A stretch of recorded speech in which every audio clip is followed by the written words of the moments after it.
काला सर्प शरीर में खाइन सब जग झारी। बिरले तेजन बाचे जो रामय भजे विचारे। सबके शरीर में काला सर्प है और सारे जगत को झार झारा उसने खा लिया। वे बिरले जन बचेंगे जो विचार पूर्वक राम का भजन करेंगे। पहली पंक्ति में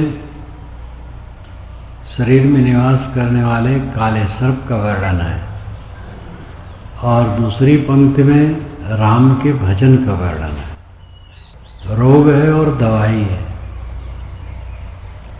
दुर्घटना का स्थल है और उससे बचने का उपाय है। काला सर्प साहब कहते पहली पंक्ति में और दूसरी पंक्ति में विचार पूर्वक राम का भजन कहते। काला सर्प क्या है और राम का भजन क्या है? काले सर्प ने सबको झार झारा खा लिया है और उससे बचने का एक ही उपाय है, विचार पूर्वक राम का भजन। काला सर्प है काम, कल्पना, अहंकार। काम ही मुख्य है, उसी में कल्पना उत्पन्न होती। काम और अहंकार यानी कामना और अहंकार एक सिक्के के दो पहलू हैं। इनको एकदम अलग अलग नहीं किया जा सकता है। अहंकार के मिट जाने पर काम मिट जाता है, काम के मिट जाने पर अहंकार नहीं रहता है। एक काम तो काम धंधा होता है, उस सबको करना है विवेक पूर्वक। एक काम है विषयों के प्रति ललक, विषयों के प्रति खिंचाव। उसमें केंद्र में है काम भोग, स्त्री और पुरुष का पारस्परिक आकर्षण, ये केंद्र में। लेकिन संसार की जितनी इच्छाएं हैं, लोक नायक बनने की इच्छा, ऊंचे पद पर पहुंचने की इच्छा, सबको अपने बस में करने की इच्छा, सब पर शासन करने की इच्छा, अनेक इंद्रियों के भोगों की लंपटता, जो कुछ भी जड़ दृश्य की तरफ खिंचाव के कारण है, वो सब काम है और वो काला सर्प है और सबके शरीर में रहता है। और खाइन सब जग झार, झार झारा सारे मनुष्यों को खा लिया। हर इंसान हर समय किसी विषय में आसक्त रहता है। मन के सामने एक विषय रहता है जिसमें वो आसक्त रहता है। रूप में रहे, चाहे गंध में, चाहे स्वाद में, चाहे शब्द में, चाहे स्पर्श में। स्पर्श वही काम भोग, मान बढ़ाई में, पद प्रतिष्ठा में, पूजापा की इच्छा में, गुरुआई की इच्छा में, ये भी काम है। गुरुआई की इच्छा में गुरु बनूं, ये भी काम है। एक न एक विषय मन के सामने रहता है, विषय आसक्ति, और उसी में जीव ऊर्जा रहता है। और वही काला सर्प है और वही काट काट करके इसे खाता रहता है। और ये अंदर अंदर खोखला बना रहता है। जड़ दृश्यों में अनुराग सब समय बना रहता है। जो कुछ पांच ज्ञानेंद्रिय और मन द्वारा प्रतीत होता है, उसी में चिपकाहट। ये काला काला सांप का खाना है। काला सांप खाता रहता है, सबके अंदर में काला सांप है, सबको खाता रहता है, काटता रहता है, खोखला बनाता रहता है। मनुष्य की दुर्बलता क्या है? विषयासक्ति। सारी विषयासक्तियों से जो बिल्कुल निवृत्त हो जाता हो, महाबलवान हो जाता है। विषयासक्ति की पूर्ण निवृत्ति ही कल्याण है,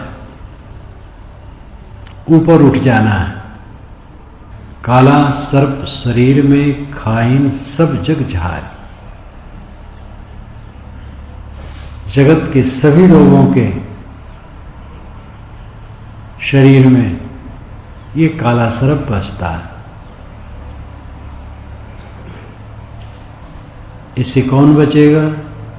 जो रामय भजे बिचारी। राम का भजन सब अपने अपने ढंग से करते हैं। यहां राम शब्द की खास बात नहीं।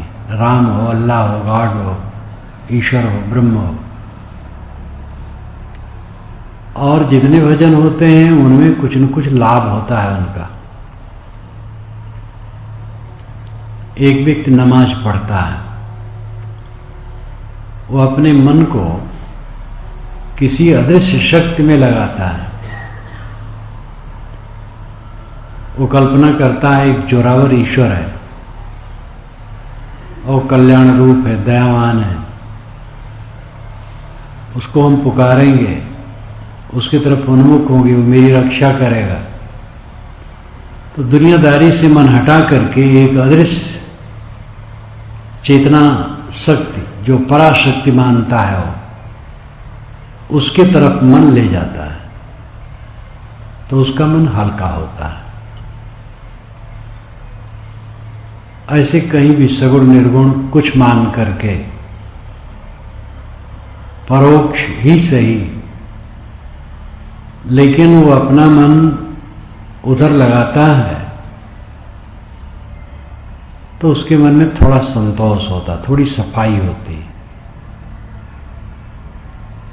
लेकिन काम पूरा नहीं होगा।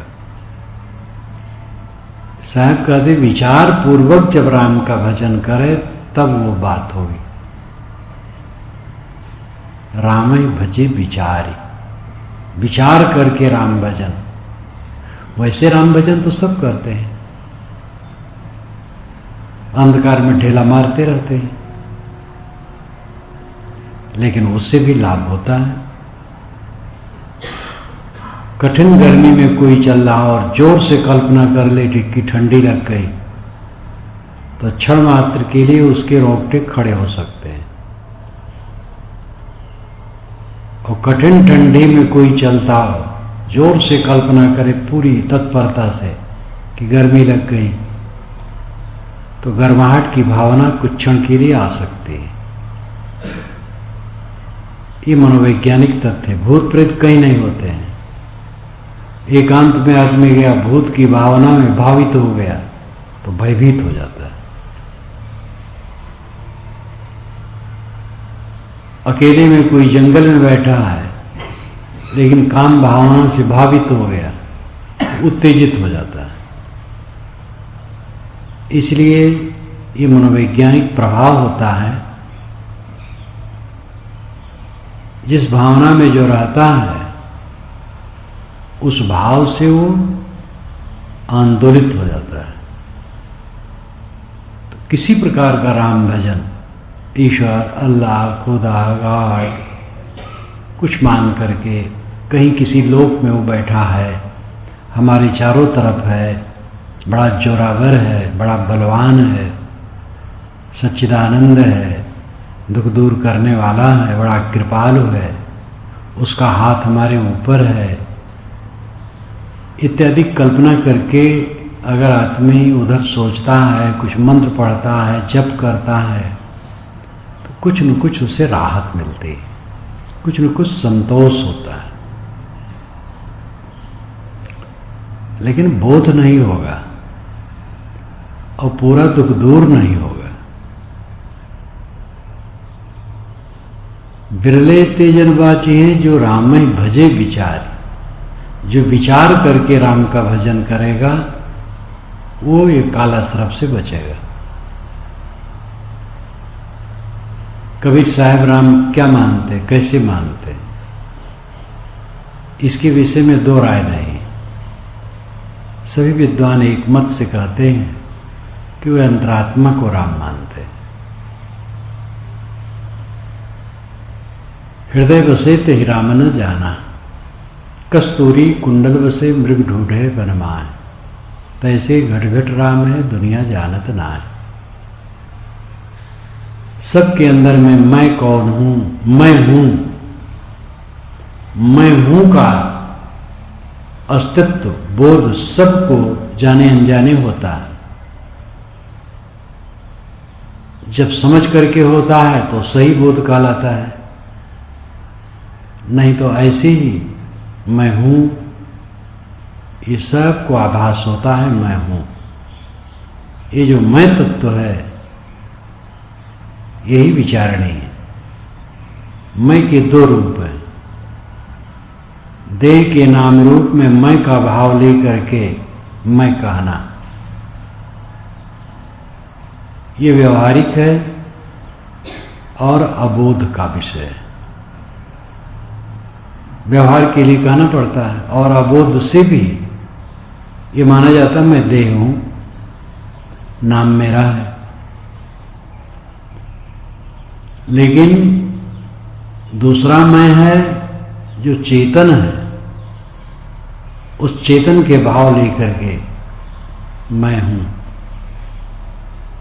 चेतन अस्तित्व के बोध भाव को लेकर के जो मैं भाव होता है वह बोध है, और देह को लेकर के जो मैं भाव होता है वो अबोध है।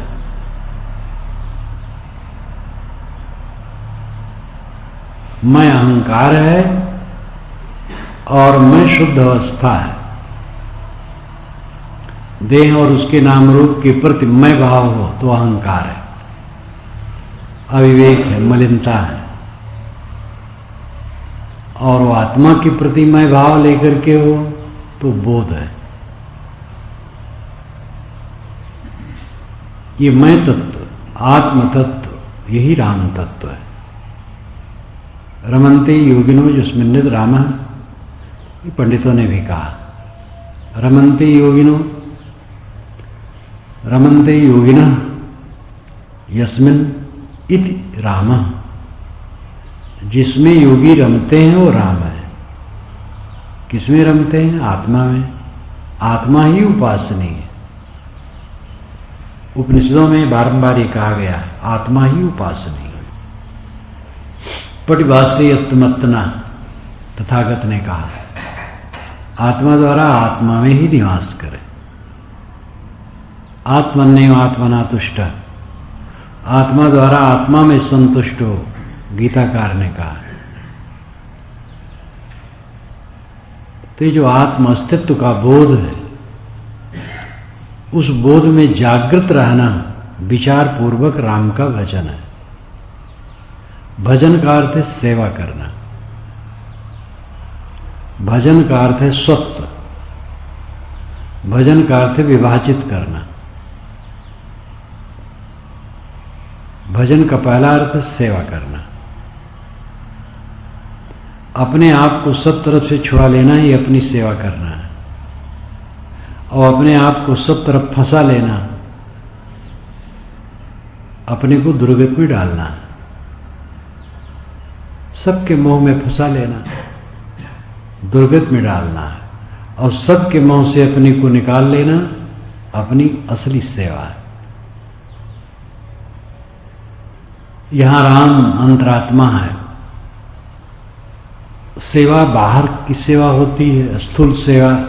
सबको राम रूप समझकर, आत्म रूप समझकर जो बन सके सेवा करे। लेकिन यहां साधना का विषय है, तो राम की सेवा होगी,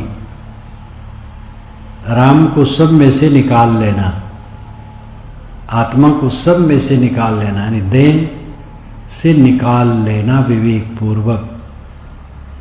सब समय ऐसा विवेक जागृत रखना कि मैं देह नहीं हूं। भजन का अर्थ सत्व, सत्व का अर्थ होता है अपनापन। अपनेपन का निरंतर होशवास रहना भजन है। अपनी चेतना में निरंतर जागृत रहना भजन है। और भजन का अर्थ है विभाजित कर लेना, अलग कर लेना, छांट लेना, अपने आप को सबसे पृथक समझ करके असंग भाव में स्थित होना। देह भाव में रहेंगे तो काला सर्प काटेगा, राम भाव में रहेंगे काला सर्प मर जाएगा।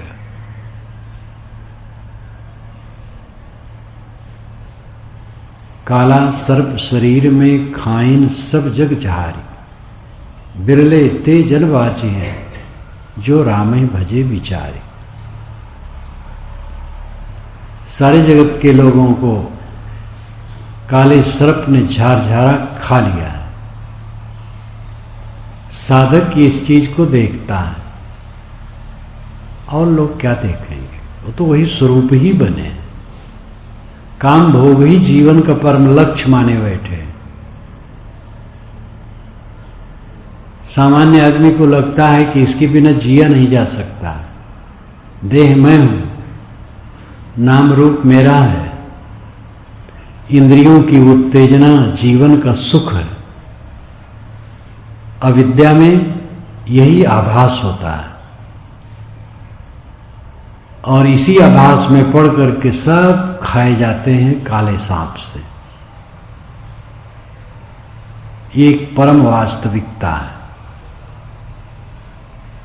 यही दुर्बलता है, अविद्या का यही विस्तार है। जितने जितने अंशों में अपने को काम वासना से निवृत्त करता है साधक, उतने उतने अंशों में मानो राम भजन करता है। आसक्ति जितनी दूर होगी, विषयासक्ति जितनी दूर होगी, राम भजन में मन लगेगा, इन्हीं अपनी असंगता में चित्त ठहरेगा। और जितना राम भजन होगा, अपनी असंगता में चित्त ठहरेगा, उतना काला सर्प मरेगा। बहुत सहज है, पूरी शक्ति उधर नियोजित करना चाहिए। आदमी उठते बैठते चलते फिरते दृश्यों की याद करता है, जो देखा है, सुना है, भोगा है, उसी की याद करता और उसी के वितर्क में पड़ा रहता है। साधारण सोचता और वितर्क में सोचता है, दो प्रकार की प्रवृत्ति मन के सामने बनी रहती है। सहज सोचता है, सड़क को सोच लिया, जमीन को सोच लिया, मकान को सोच लिया, पेड़ को सोच लिया, आदमी को सोच लिया, गाय बैल को सोच लिया, गोबर माटी को सोच लिया, जो जो ख्याल आया उसी को सोचता जाता है। ये सहज सोचना है। और वितर्क पूर्वक, उन्होंने ऐसा मुझे कहा, मैं देख लूँगा वो कौन होते हैं, उनको ये उत्तर दूंगा, और मन ही मन में उत्तर देता रहता है, मन ही मन में लड़ता रहता है। ये और उलझन है। सहज स्मरण उलझन नहीं है, वितर्क पूर्वक स्मरण उलझन है। लेकिन बोध की बात है, वितर्क तो हो ही ना, सहज स्मरण भी जड़ दृश्यों का न हो, आत्मा का अनुचिंतन हो। अनुराग जी निज रूप सो जगति विलक्षण देखिए, संतोष सम शीतल सदा दम देहवंत न पेखिए। निर्मल निरामय एक रस्ते हर शोक न व्यापई, त्रैलोक्य पावन सो सदा जाकी दशा ऐसी भई। ये गोस्वामी जी की विनय पत्रिका में। अनुराग जे निज रूप सो जगते विलक्षण देखिए। निज रूप का अनुराग जग से विलक्षण कर देता है। निज रूप में अनुराग हो। अहम शुद्ध चैतन्य ज्ञान स्वरूपम अजरहम अमरहम अखंडम मनोपम। स्वरूप का अनुस्मरण करो, आत्मा का अनुस्मरण करो। मैं शुद्ध चेतन हूं। देह भाव से निकाल लेना अपने को सच्चा भजन है। जितना देह और देही का विवेक करेंगे उतना मोह छटेगा। देही जीव है, देह शरीर है, देही देह। वैसे पदों में देह के लिए भी कहीं देही आता है, लेकिन देही का शुद्ध शब्द है देह को धारण करने वाला चेतनात्मा। देह और देही दो है।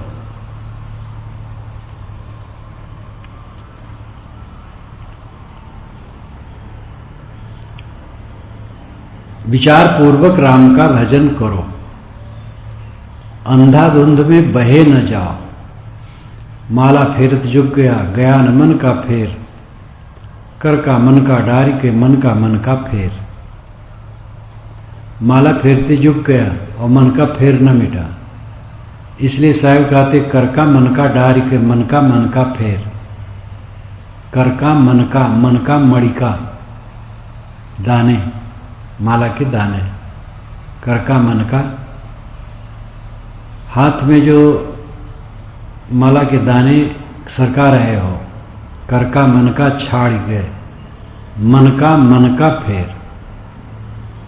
मन का मणि का फेर, मन के दाने को फेर। कितना सुंदर अनुप्रास अलंकार। माला फेरत जुट गया, गया न मन का फेर। कर का मन का डारी के मन का फेर। ये विचार पूर्वक राम भजन। यहाँ हाथ से माला फेरने खंडन नहीं। यहाँ अर्थ है कि वही घुमाते रह गए, मन घुमाए ही ना तो क्या होगा। मन को घुमाओ। और कोई माला फेरता अच्छा करता है, परंतु भाई मन को फिराओ। मन न रंगाए रंगाए जोगी कपड़ा, हर बात में तो साहब कहे हैं। तो यहाँ रंगाने की भी खंडन नहीं। खंडन है कि मन को रंगाओ, बोध में मन रंग जाए, बोध में वो तत्प्रोत रहे। ऐसी विरह भावना होनी चाहिए साधक के चित्त में कि उठते बैठते चलते फिरते स्वरूप का अनुराग चढ़ा रहे, आत्मा का अनुराग चढ़ा रहे, अपने आप को सबसे निवृत्त करके स्थित होने का अनुराग चढ़ा रहे। आज तक जो हम पीड़ा भोगे हैं वही पीड़ा आज भी भोग रहे हैं। तो बोध का मतलब क्या है? मन की खिन्नता, असंतोष, वितर्क, उद्वेग। ज्ञान होने पर भी यही सब चल रहे हैं। क्या मतलब हुआ? कब उस अवस्था को प्राप्त करोगे जो सच्चिदानंद है, जो परमानंद है, परम सुख है, परम निर्वाण है, ब्राह्मी स्थित है, पारक स्थित है, स्वरूप स्थित है। विविध मतों द्वारा जो अनेक शब्दों में कहा गया है उसका लब्बोलबाब पूर्ण शांति अवस्था है। और उसमें कब टिकोगे? कौन समय आए, कौन दिन उगेगा तब वो करोगे। रात दिन बस कुचुर कुचुर मन के कुचुर कुचुर में जा रहा है। मन की मलिनता, कोई कुछ कह दिया, कोई कुछ सुन दिया, खाने पीने में हो गया, लेने देने में हो गया। हर बात में जरा जरा सी बातों को लेकर के मन दरिद्र बना भटक रहा है। कब उस अवस्था में पहुंचोगे? साधक को चाहिए कि जब एकांत में बैठे तो इसे सोचे, अध्ययन करे तो बोध के प्रसंगों का अध्ययन करे, स्थूल सेवा का काम करे तो हाथ से काम करे, मन से साधना में ही लगे रहे। कर से काम मन से राम, कहें कबीर सरे दो काम। अगर कहो काम धंधा छोड़ के बैठ जाओ तो इससे कहीं भजन होगा और मनोफान शैतान करेगा। जो आवश्यक कर्तव्य करते चलो, अपने मन में साधना के अनुराग में रखो। काला सर्प शरीर में खाइन सब जग चार। सबके शरीर में काला सर्प है, जो वासना है, आसक्ति है, मोह है, अहंकार है, कल्पना है। और इसका सब जो संयुक्त स्वरूप है वो काम है। तथागत की भाषा में मार है, मार, संस्कृत में मार का अर्थ है मार देना, मार डालना। और पाली में विशेषतः तथागत की भाषा में मार का अर्थ है सारी बुराइयों का मूर्तिमान स्वरूप, वह काम, कामना, मलिन विषयों की कामना, यही मनुष्य को मारती रहती है। इसी में ये व्यस्त डूबा रहता है। सबके शरीर में काला सांप है, सावधान रहो, सांप बाहर से आ जाए सब भाग खड़े होगे। अब अंदर में काला सांप, उसको होशे नहीं। बड़ा प्यारा लगता है काला सांप, काम वासना मन में आई बड़ा बड़ा प्रिय लगती है। अगर मन में वासना आए तो चौंक जाओ, सांप से भी ज्यादा भय करो उससे, और मन में टिकने न दो, सदैव जागरूक रहो। काला सर्प शरीर में, सबके शरीर में काला सांप है, काम वासना है, आसक्ति है, अहंकार है। खाइन सब जग झार, सबको झार झारा उसने खा लिया है। इससे बचने का उपाय है विचार पूर्वक राम भजन में लगना। राम भजन, आत्मा का अनुचिंतन, अपने को देहातीत समझना, देह की आसक्ति से अपने को निकाल लेना। देह एक मिट्टी का लोथड़ा है, मांस का लोथड़ा है, मिट्टी का पिंड है। बाहर मिट्टी, मिट्टी पर मिट्टी बैठी है।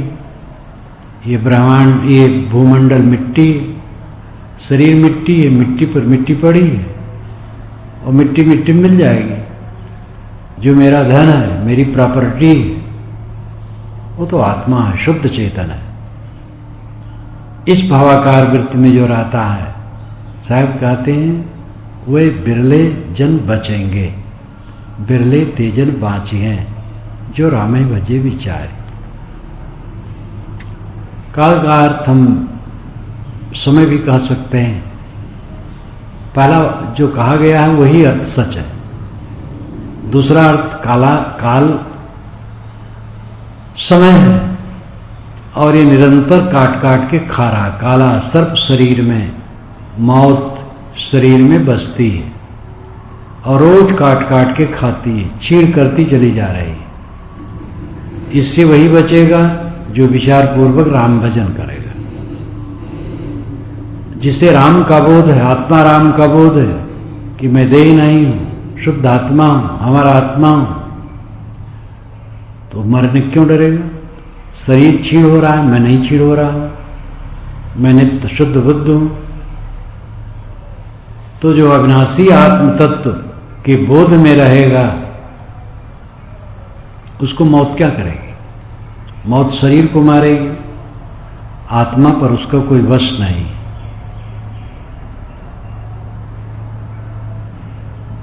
शरीर छीड़ होता है, छीड़ होने दो, कोई चिंता मत करो। छीड़ होना उसकी शोभा है, और हमारी साधना की शोभा है हमारी वासनाएं छीड़ो। शरीर छीड़ हो और वासनाएं छीड़ो। शरीर छीड़ होने के पहले वासनाएं छीड़ हो जाए। वैसे तो सबका शरीर छीड़ होता है, नौजवान का भी छीड़ होता है, कोशिकाएं मरती बनती हैं, कण जुड़ते और छुटते हैं, तो छीड़ तो सबका होता है। जिसके शरीर में विकास भी हो रहा है, अभी नौजवानी की शुरुआत है, उसमें भी छीड़ होता है। शरीर तो छीड़ होता रहेगा, लेकिन जो अछीण है, जो शरीर की छीण होने पर छीण नहीं होता, जो अंगों के कट जाने पर कटता नहीं है, कोई काना है, आत्मा काना नहीं होता है। लूला लंगड़ा है, आत्मा लूला लंगड़ा नहीं होता। आत्मा तो शुद्ध बुद्ध एक रस है। इस भाव में जो रहता है उसको मौत को क्या डर है? काला सर्प वासना अहंकार, मोह, काम, ये सब आप कह सकते हो। इनका समुच्चय स्वरूप काम। काम कह देने सब हो जाता है। काम ललक, विषयों के प्रति ललक, और उसी में उत्तेजना, और उत्तेजना से पतन। जिसकी विषय की ललक समाप्त हो गई, आकर्षण समाप्त हो गया, वो काल पर विजयी हो गया। जिसके मन में कहीं तृष्णा नहीं रह गई, कहीं आकर्षण नहीं रह गया, वो कृतार्थ हो गया। निट्टम गतौ असंतासी वेद तणहो वनंगणो उच्चिज्य भव सल्लानि अंतिमोयम समुच्चयो।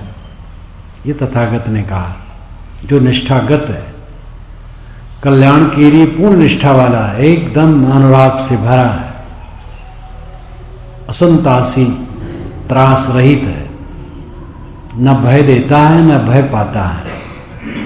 वीत तणहो, जिसकी तृष्णा बिल्कुल समाप्त है, अनंगणो, निर्मल है, उच्चिज्य भव सल्लानि, जिसने भवशल्य को उखाड़ फेंका है। शरीर में चुभा हुआ तीर जिसने उखाड़ फेंका, ये मोह भवशल्य है, इसको उखाड़ फेंका है। अंतिमोयम समुच्चयो, उसका है अंतिम समुच्चय। समुच्चय नाम जमाव, और उसका लाक्षणिक अर्थ है शरीर। उसका अंतिम शरीर है। अब वो शरीर नहीं धारण करेगा। आज तक धारण करता रहा, अब धारण नहीं करेगा। निट्टम गतौ असंतासी भीत तणहो अनंगणो उच्चिज्य भव सल्लानि अंतिमोयम समुच्चयो। कल्याण के लिए निष्ठा प्राप्त, तृष्णा रहित, निर्दोष, मोह को उखाड़ फेंक देने वाला, भय रहित, वो कृतार्थ आत्मा। तो जो विचार पूर्वक राम भजन करता है, आत्मानुराग में डूबा रहता है, जड़ दृश्यों का स्मरण नहीं करता है। सतत सावधान रहना चाहिए। मैंने दो बातें बताई थी। एक तो सामान्य स्मरण हर चीज का, पेड़ पालो, घर द्वार, सड़क, खाना पानी, कपड़ा लत्ता, जो जो याद आए उसी में रमते रहना। और एक वितर्क पूर्वक, उद्वेग पूर्वक किसी की प्रतिक्रिया में उलझे रहना, ये दोनों से बचना चाहिए। और आत्मा का अनुस्मरण करना चाहिए। मैं शुद्ध हूँ, निर्मल हूँ, निरामय हूँ, निर्दोष हूँ। अपने आप को शुद्ध चैतन्य तत्व समझकर, देहातीत समझकर, देह भाव से ऊपर उठकर आत्म भाव में रमना चाहिए। यही विचार पूर्वक राम भजन है और यही काले सर्प से बचने का उपाय है।